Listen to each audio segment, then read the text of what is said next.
Programa Outras Palavras, um oferecimento Sindiúti MG, Sindicato Único dos Trabalhadores em Educação de Minas Gerais.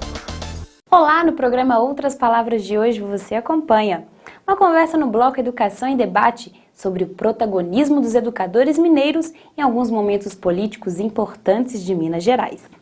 Milhares de educadores vindos de todas as regiões de Minas se reuniram em uma Assembleia Estadual no pátio da Assembleia Legislativa no dia 31 de março. Na pauta, a luta pelo pagamento do piso salarial nacional e a reconstrução da carreira. Tire dúvidas com o Departamento Jurídico do Sindiúti. De Brasília, você acompanha as notícias da CNTE. A professora e coordenadora geral do Sindiúti, Beatriz Cerqueira, conversa com o ex-presidente do Sindiúti MG no período de 93 a 94, Antônio Roberto, o Toninho Lambertucci, sobre o protagonismo dos educadores mineiros em alguns momentos políticos importantes, como a direta já e a resistência à ditadura civil-militar.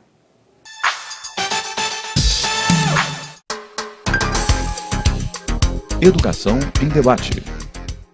Nossa conversa hoje é com o professor de História, Antônio Roberto Lambertucci, o Toninho Lambertucci. Ele foi da direção estadual do Sindiúti a partir de 1982 e foi presidente do nosso sindicato no período de 93 e 94. E o convite é para que o Toninho conte um pouco mais da nossa história. Quando a gente conhece a nossa história, quando a gente se reconhece como sujeitos dessa história, nós temos melhor perspectiva da construção do futuro enquanto sujeitos. E essa é a nossa ideia. Toninho, agradeço pela oportunidade dessa conversa. Amiga, eu que agradeço. Para mim é uma honra muito grande poder participar do programa do Sindiúti, estar presente nos espaços do sindicato, do nosso sindicato e poder participar dessa conversa. Não só me faz relembrar momentos especiais da minha vida enquanto militante do Sindiúti, mas também do crescimento enquanto pessoa e profissional que eu tive durante essa passagem pelo sindicato, que muito me honrou, que muito me engrandeceu. Então, eu também agradeço muito e quero cumprimentar todos os colegas trabalhadores em educação de Minas Gerais. Bom, Toninho, para a gente começar, são aí 35 anos de luta, de história do nosso sindicato. Vamos pensar alguns momentos políticos marcantes dessa história. Nós conversávamos aqui sobre o papel que o sindicato teve no momento das diretas já. Que protagonismo foi esse nosso aqui em Minas Gerais em relação a esse momento histórico do país? Poxa, foi um momento muito especial. Porque o Sindiúti, desde cedo, a partir da greve de 79, ele cresceu muito, se capilarizou no estado todo e implantou suas subsedes, portanto, foi um sindicato que teve uma presença muito grande, aliás, tem uma presença muito grande no estado de Minas Gerais, em praticamente todas as regiões.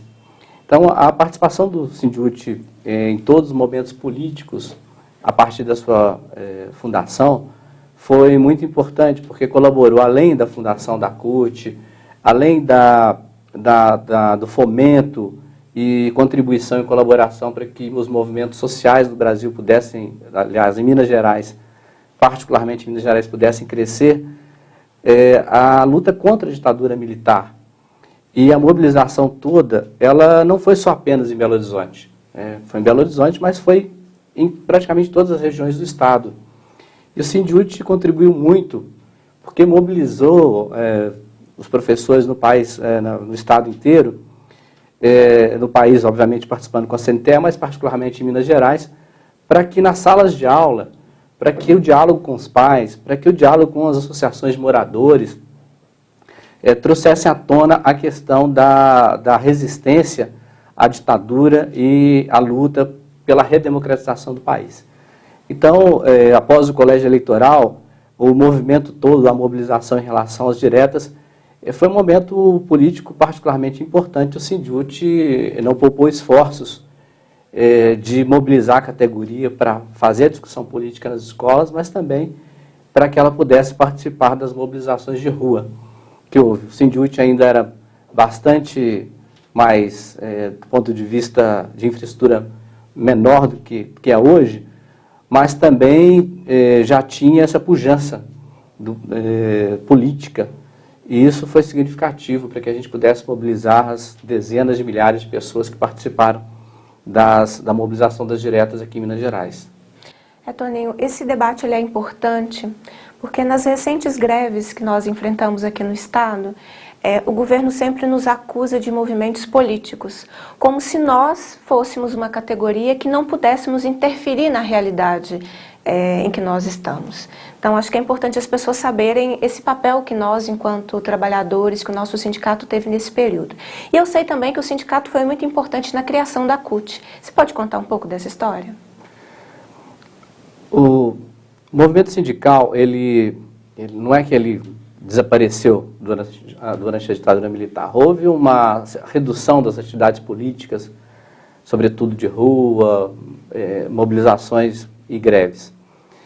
Mas a luta pela redemocratização, ela também fomentou a existência dos sindicatos e isso foi muito importante, porque num certo momento percebeu-se que a luta corporativa, a luta isolada de cada um dos sindicatos, sobretudo porque ainda prevalecia e continua prevalecendo a unicidade sindical, né, da CLT, a luta isolada, ela não assegurava que num determinado momento da história brasileira, numa conjuntura em que a política econômica era de arroxo salarial, com inflação alta e desemprego alto, que os trabalhadores pudessem ter conquistas. Ou seja, a luta isolada de cada um dos sindicatos não possibilitava uma mudança na política econômica que pudesse preservar o poder de compra e a qualidade de vida dos trabalhadores.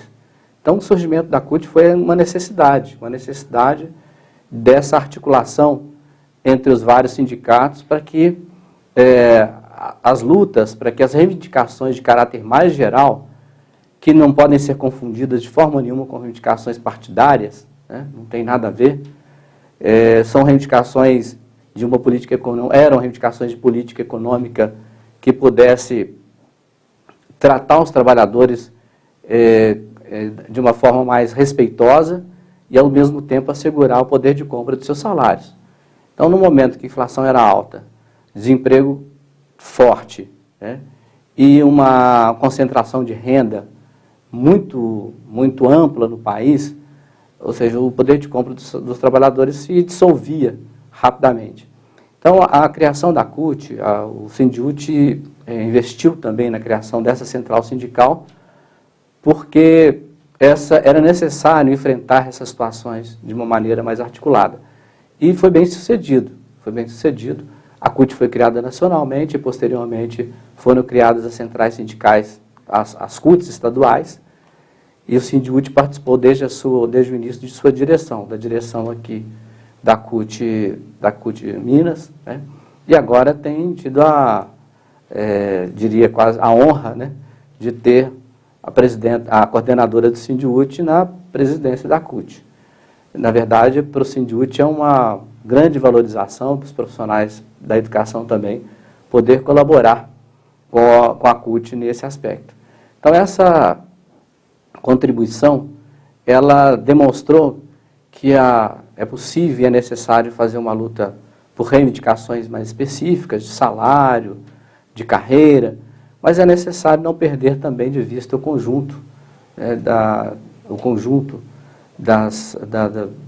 situação política nacional, porque nós não somos uma ilha, né? Nenhum grupo de trabalhadores é uma ilha, nenhuma categoria é uma ilha, e por isso mesmo a gente não pode falar em educação se a gente também não pensa que os pais dos alunos, que os alunos precisam ter condições de vida melhores para que, de fato, o desempenho e o exercício educacional do magistério, ele possa, aliado às condições que os pais oferecem aos seus filhos em casa, produzirem uma melhoria nos patamares educacionais brasileiros.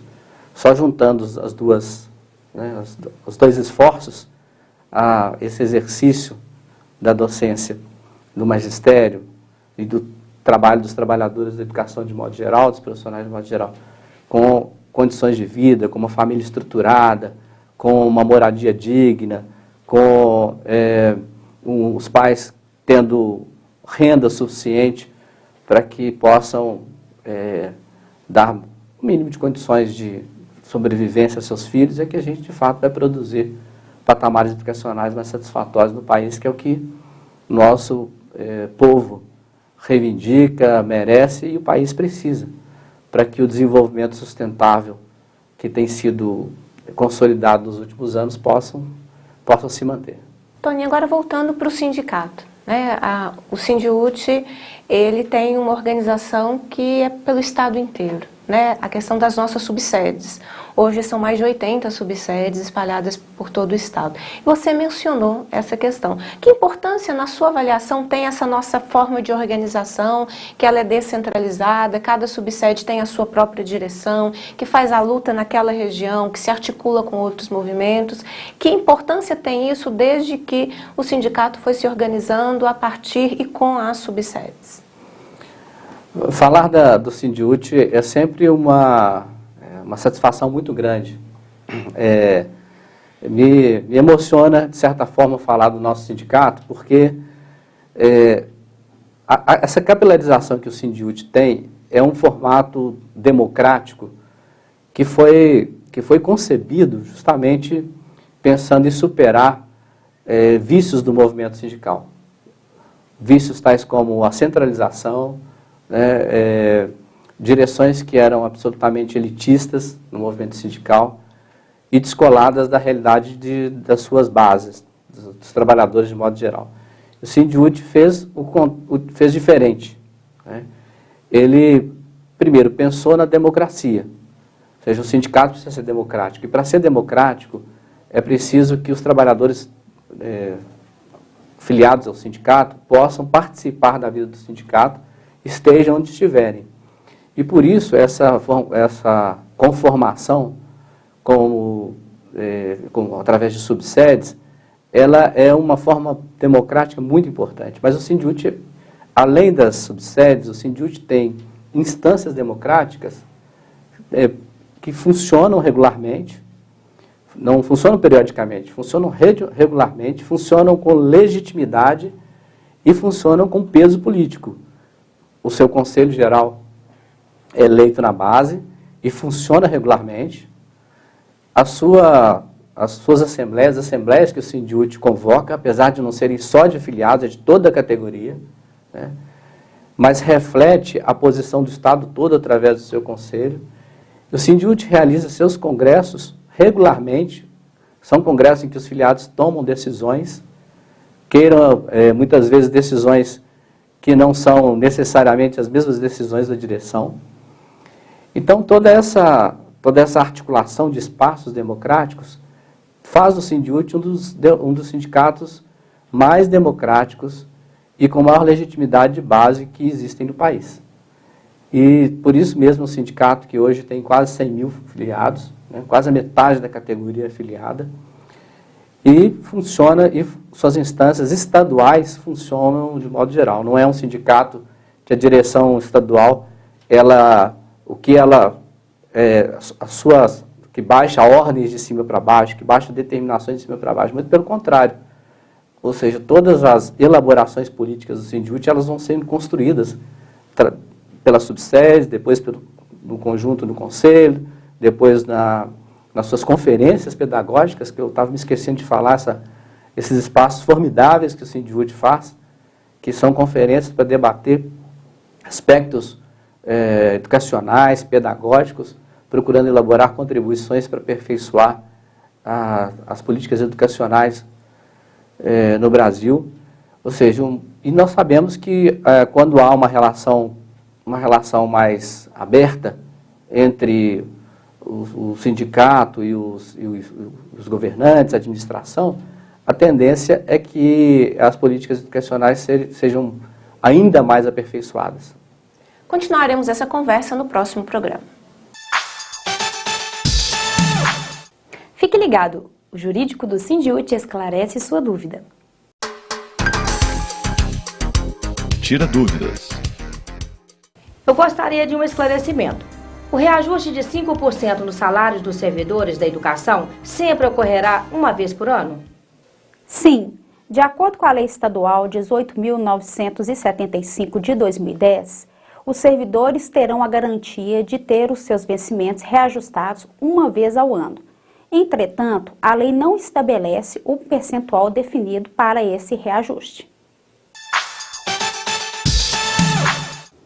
Vamos ouvir o que pensam os educadores mineiros. Profissão educador. Eu me chamo Maria Rosa da Silva, trabalho na Escola Maria Fonte, distrito de Caratinga. Eu estou aqui lutando pelo meu trabalho, para minha aposentadoria. Eu já estou com 18 anos de trabalho. Nada foi feito para mim. Como eu vou ficar nessa situação minha? Lutei debaixo de chuva, debaixo de vento, trabalhando de chão, debaixo de enchente. E aqui, governador, como é que vai ficar com a minha aposentadoria? Eu já estou passando da hora, que eu já estou com 64 anos de idade. Eu estou numa situação muito grave. Ô, governador, dá um jeito de olhar isso para nós, ué. Milhares de educadores vindos de todas as regiões de Minas se reuniram em uma Assembleia Estadual no pátio da Assembleia Legislativa no dia 31 de março. Na pauta, a luta pelo pagamento do piso salarial nacional e a reconstrução da carreira. Atualidade. Mobilizados sim e também dispostos a irem à luta, os trabalhadores em educação de Minas Gerais já têm uma nova data de assembleia marcada. Será no dia 29 de abril, com indicativo de greve. Se nós não colocarmos o bloco na rua, se não fizermos a disputa da opinião pública, se não fizermos a disputa do orçamento e da agenda de prioridades deste governo, nós vamos entrar na fila de tantos outros atores sociais que disputam essa agenda. E corremos o risco de novamente nós pagarmos a conta do momento de dificuldade do governo que iniciou. A coordenadora geral do Sindiúti, Beatriz Cerqueira, explica por que os trabalhadores em educação estão tão insatisfeitos com a proposta apresentada pelo governo de Minas. Bom, primeiro, a proposta inicialmente exclui os aposentados, não é possível concordarmos com isso, porque foram as pessoas que mais sofreram com as últimas políticas de remuneração do governo, com achatamento de salário, permanentemente o governo desconsiderava o tempo de serviço dessas pessoas, puxando elas sempre para o início da carreira. Vale lembrar que quem tem 15, 20 anos de trabalho tem a mesma remuneração de quem está começando agora na rede estadual. A outra questão exclui porque os abonos, as pessoas não receberão os abonos, só receberão as parcelas que serão incorporadas, mas o abono proposto dos valores propostos, o aposentado não vai receber. A outra questão é que o governo distorce o que é o piso salarial. O piso salarial ele é para nível médio de escolaridade e a partir do nível médio é que você pensa os demais valores de salários de acordo com a carreira de cada estado e município. O governo pega o valor do piso salarial, que é para nível médio de escolaridade, e coloca como se fosse para licenciatura plena. Ele engole aí mais de 15% da nossa carreira só com essa mudança de interpretação. Quando o candidato, o governador Fernando Pimentel, sabia quais eram os nossos problemas, sabia o que era a Lei 11.738 e que, portanto, não pode nos apresentar agora uma proposta de piso para nível superior, sendo que ele é para nível médio de escolaridade. E a carreira? A carreira continua com problemas, as pessoas demoram mais de 15, 20 anos para ter escolaridade que elas já tinham quando entraram na rede estadual e o governo está mantendo a mesma lógica que já era presente no governo anterior. Nós já participamos de 6 reuniões com o governo do estado, mas a decisão sobre as propostas são feitas pela categoria em assembleia e a posição até esse momento é que as propostas não são suficientes. Nós teremos uma próxima assembleia com paralisação das atividades e indicativo de greve no dia 29 de abril.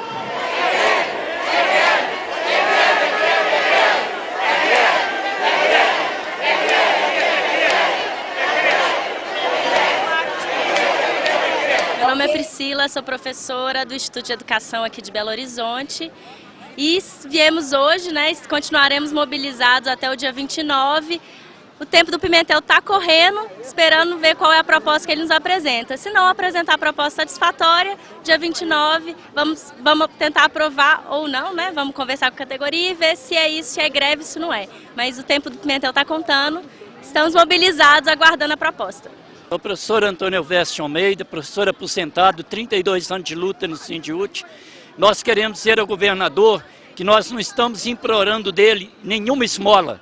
Nós queremos exclusivamente que seja implantado, que já é legal, votado no Congresso Nacional, o piso nacional do salário profissional, que a nossa categoria seja respeitada, que nós sofremos durante 16 anos do governo do tucanato e que nós não estamos dispostos a perder mais valores e dignidade na nossa campanha salarial.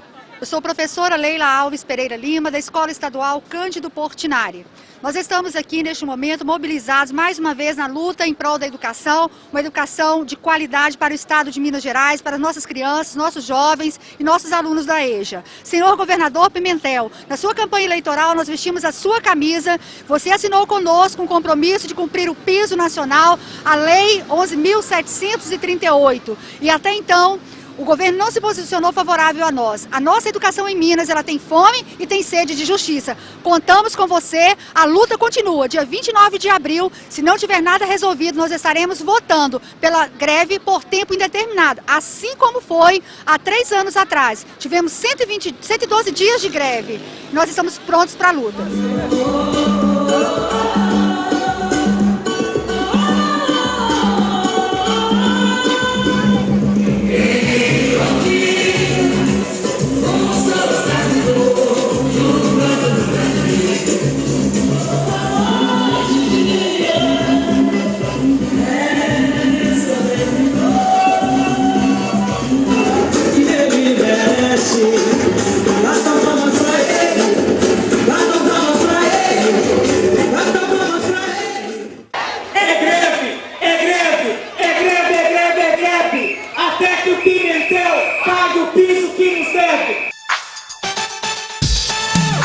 No Momento CUT Minas, o trabalho é realizado pela Central em defesa dos nossos trabalhadores. Momento CUT Minas. Eu quero saber por que a CUT defende a jornada de 40 horas. Por 2 motivos. Primeiro, porque nós queremos aumentar o número de empregos, tendo uma redução de jornada de trabalho de 4 horas por semana, ou seja, passar de 44 para 40 horas semanais. Segundo, porque ela melhora as condições de vida dos trabalhadores, melhora as condições de saúde dos trabalhadores. Por quê? Exatamente porque hoje nós temos uma jornada muito intensa, uma jornada muito extensa e um ritmo muito intenso de trabalho. Isso gera para os trabalhadores muitas doenças, muito estresse, e é por isso que reduzir a jornada hoje é uma questão de saúde pública, é uma questão de saúde dos trabalhadores. E é por isso que a CUT defende com muita veemência, com muita firmeza, essa redução para 40 horas semanais sem redução do salário. A CUT luta pelo fim do imposto sindical. Ele vai acabar? Nós esperamos que sim, que o imposto sindical acabe, que o imposto sindical seja substituído por uma contribuição da negociação coletiva aprovada em Assembleia, acabando com esses sindicatos fantasmas de gaveta que ainda existem no Brasil. E, para isso, nós precisamos de muito envolvimento dos trabalhadores e trabalhadoras, nós precisamos de muita mobilização e pressão para enfrentar os poderosos interesses daqueles que não querem mudar nada na estrutura sindical brasileira. A CUT, desde a sua fundação em 83, luta pela liberdade e autonomia sindical, pelo fim do imposto sindical, pelo fim da unicidade sindical e garantindo que os trabalhadores é quem tem que decidir livremente sobre as formas de organização do seu sindicato e sobre as formas de sustentação financeira das suas entidades sindicais. Esperamos conquistar mais essa vitória importante para a classe trabalhadora brasileira. Tem como reduzir a jornada de trabalho sem reduzir o salário? É possível, é uma das grandes campanhas da nossa central sindical, que é a redução da jornada de trabalho, para que o trabalhador ou trabalhadora tenha mais tempo para se dedicar à sua formação e ao seu lazer, que são fundamentais para quem reivindica uma vida digna. E também porque nós achamos que a redução da jornada de trabalho possibilita uma quantidade maior de pessoas empregadas. É uma campanha mundial também. Em todos os países do mundo, as organizações sindicais lutam pela redução da jornada de trabalho. Portanto, é possível. Acho que nós tivemos no Brasil nos últimos anos uma melhoria salarial, mas também os patrões ganharam muito, né? Houve um crescimento muito grande na economia brasileira. Portanto, os patrões têm condições sim de reduzir a jornada de trabalho e não mexer no poder de compra do trabalhador. Vamos a Brasília com as notícias da CNTE. Momento CNTE. Nos dias 23 e 24 de fevereiro, a Confederação Nacional dos Trabalhadores em Educação organizou o seminário dos sindicatos municipais da CNTE, com a presença de cerca de 50 representantes dos 17 sindicatos municipais filiados à entidade. O objetivo é que os nossos sindicatos filiados se apropriem da metodologia, do conteúdo e tenham condições de influenciar, ajudar na elaboração dos planos municipais de educação. Principalmente em 2 itens: a universalização das matrículas e a valorização dos educadores. O professor João Monlevade, ex-dirigente da CNTE, destacou o papel dos sindicatos na construção dos planos locais de educação, alinhados ao Plano Nacional, e orientou como deve ser essa participação. São 2 papéis fundamentais. O primeiro, os sindicatos, é sindicato de trabalhadores, mas também cidadãos. E os cidadãos brasileiros são convidados a elaborar planos democráticos participativos. E a segunda questão, segunda finalidade, o segundo papel, é que os sindicatos defendem melhores salários, melhores condições de trabalho, e para isso os municípios precisam arrecadar mais, precisam distribuir melhor seus recursos e principalmente construir planos de carreira com jornadas orgânicas de qualidade, para que no fim do processo, o povo brasileiro tenha uma educação de qualidade. Eduardo Ferreira, assessor da CNTE, apresentou uma análise das metas e estratégias do PNE para direcionar o trabalho e os desafios nos sindicatos. Em 2 dias, o grupo trocou experiências e debateu o tema em oficinas de estruturação dos planos. As palestras do seminário e as dicas para a construção dos planos ficarão à disposição no site www.cnte.org.br. Esse encontro é uma forma de que a gente, enquanto unidade sindical, enquanto entidade sindical, possa fomentar algumas discussões, tanto na composição dos fóruns e principalmente na consulta popular, na consulta pública que tem que haver antes de ir para as câmaras de vereadores, para que os planos municipais, de fato, não sejam planos de gabinetes, e sim planos da sociedade, da comunidade escolar e amplamente discutido pela comunidade de cada município. Os planos municipais e estaduais de educação têm de estar aprovados até julho. Até agora, segundo o levantamento do Ministério da Educação, apenas 3 estados têm planos constituídos por lei e só 37 municípios concluíram seus planos locais. Fique agora com o nosso quadro de humor e no próximo programa eu espero você.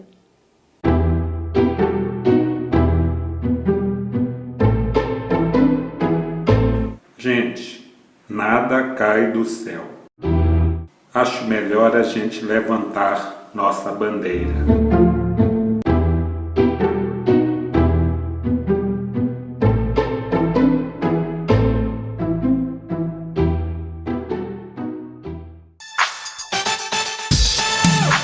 Tabela periódica, cateto oposto, cateto adjacente, raiz quadrada.